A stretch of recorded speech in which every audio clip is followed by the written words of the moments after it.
महायुतीची बैठक या ठिकाणी पार पडलेली आहे। सगळे आमदार महायुतीचे या ठिकाणी उपस्थित आहेत। फक्त गुलाब भाऊ आहेत ते जे आज नाही आहेत या ठिकाणी। अनिल दादा राष्ट्रवादीचे आमदार आहेत, ते मुंबईला आहेत बैठकीसाठी। राष्ट्रवादीचे त्यांनी फोन सांगितलेलं आहे। आणि मुक्ताईनगरचे चंदुपडे आमदार आहेत, ते सुद्धा मुंबईला त्या ठिकाणी गेलेले आहेत महत्वाच्या कामासाठी। त्यांचा फोनवर बोलणं झालेलं आहे। गुलाब भाऊंचं सकाळपासून 2-3दा बोलणं झालं। माननीय उदयजी सावंत आहेत, शिंदे साहेबांचं बोलणं झालेलं आहे। नाशिकचा प्रश्न आता सुटलेला आहे, त्यामुळे आता जळगावला सुद्धा आम्ही माघार घेऊ असं शिंदे साहेबांनी स्वतः सांगितलेलं आहे। आणि आज म्हणून ही बैठक तातडीने आम्ही या ठिकाणी बोलवलेली होती। सगळ्यांमध्ये व्यवस्थित सविस्तर चर्चा त्या ठिकाणी झालेली आहे। पुढची रणनीती, कारण इथे कोणी शिल्लकच राहिलेलं नाही तसं पाहिलं तर। आता ही पण निवडणूक आता सरळ झालेली आहे। उद्या गुलाब भाऊ या ठिकाणी येतील मुंबईहून, आणि त्यानंतर आम्ही बसून त्या उमेदवार आहेत काळे, मिसेस काळे, रेश्मा काळे, तर त्या आपला जाहीर माघार या ठिकाणी घेतील। आणि त्यानंतर मग 17 तारखेला निवडणूक आहे।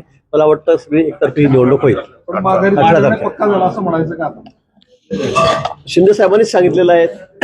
माननीय शिवसेनेचे नेते शिंदे साहेबांचं माझं बोलणं झालेलं आहे।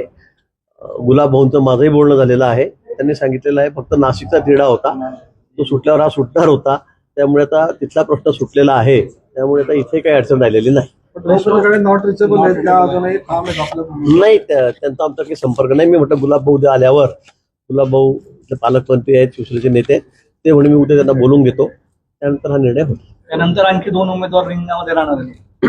एक अपक्ष उमेदवार आहेत, एक महाविकास आघाडीचे उमेदवार, ते संपर्कामध्ये आहेत।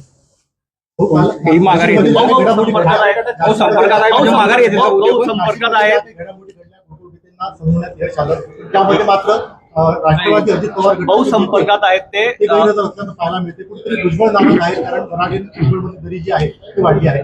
तर भुजबळ साहेब आपल्याला कल्पना आहे, काल कार्यक्रम होता त्यामुळे ते मुंबईला होते, काल तिथे नव्हते। त्यामुळे आता कुठेही तिथे अडचण राहिलेली नाही। सगळ्यांमध्ये एकमत आहे। स्वतः राष्ट्रवादीच्या नेत्या आहेत वहिनी साहेब, त्यांच्याशी माझंही बोलणं झालेलं आहे। शिंदे साहेबही बोललेले आहेत आणि तिन्ही नेते एकत्र बसून बैठकी झालेल्या आहेत। फक्त इथला नाशिकचा आणि जळगावचा तिढा होता, तो सुटलेला आहे। इथले दोन्ही उमेदवार जे आहेत ते संपर्कात असल्याचं तुम्ही म्हणतायत। इथले दोन्ही जे उमेदवार आहेत, उर्वरित उमेदवार, ते संपर्कात असल्याचं तुम्ही म्हणतायत। त्यांची पण माघारीसाठी प्रयत्न झाले का?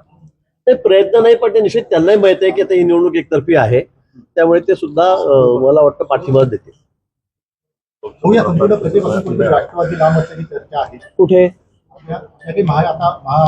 नाशिक असेल, जळगाव असेल? नाही, आपण जळगावला बघितलं असेल परवा, सगळे राष्ट्रवादीच्या कार्यालयात मी गेलेलो होतो, सगळेच त्या ठिकाणी होते। तर देवकरप्पा माजी मंत्री आहेत, ते त्या ठिकाणी आहेत। अनिल दादा त्या दिवशी त्यांनी त्यांच्या कार्यालयामध्ये बैठक लावलेली होती। पारोळ्याचे माजी आमदार सतीश अण्णा त्या ठिकाणी होते। भुसावळचे उमेश भाऊ आहेत वेगळे, हे त्या ठिकाणी सगळेच आहेत, म्हणजे कोणीच गैरहजर नव्हतं।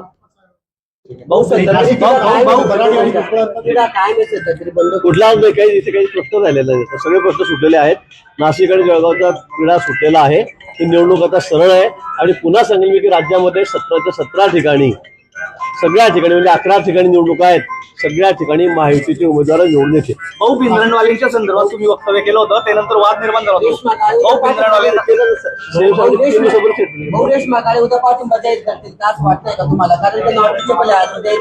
पुढे नाटूचे म्हणले ते प्रचार करतायत, प्रचारामध्ये फिरता आहेत। मी आताच बघितले त्यांची रील, पण मला वाटतं उद्या गुलाब भाऊ आल्यावर त्यांनी सांगितलं की हा आपण जाहीर माघार घेऊ। किती वाजेपर्यंत? आता ते टाइम वेळ सेकंड मिळत आहे, उद्या होईल। निवडणूक बिनविरोधच्या दिशेने चालली का मागच्या वेळेस? नाही, निवडणूक होणार आहे, निवडणूक होणारच आहे। बिनविरोध कशी काय होईल? मागच्या वेळी बिनविरोध झाले, 6 ठिकाणी बिनविरोध झालेली आहे, पण इथे या ठिकाणी शिवसेनेचा फॉर्म राहिलेला होता, नाशिकलाही राहिलेला होता। त्यामुळे आता त्यांनी आम्ही दोघांनी जाहीर माघार नाशिक आणि जळगावमध्ये आपसापसात घेतलेली आहे, त्यामुळे निवडणूक सरळ झालेली।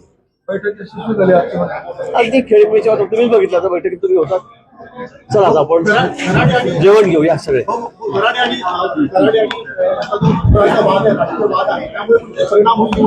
काही नाही, सगळ्या निवडणुका एकतर्फी आहेत, सरळ एकतर्फी आहेत। भुजबळ साहेब नक्की त्यांना आशीर्वाद देतील, भुजबळ साहेब सहकार्य करतील, कारण आम्ही महायुतीत आहोत। भुजबळ साहेब महायुतीमधले मोठे नेते आहेत. आपसातले वाद जरी असले तरी या ठिकाणी आता आम्ही महायुती म्हणून लढत असताना आम्हाला काही वाद विसरावे लागतात.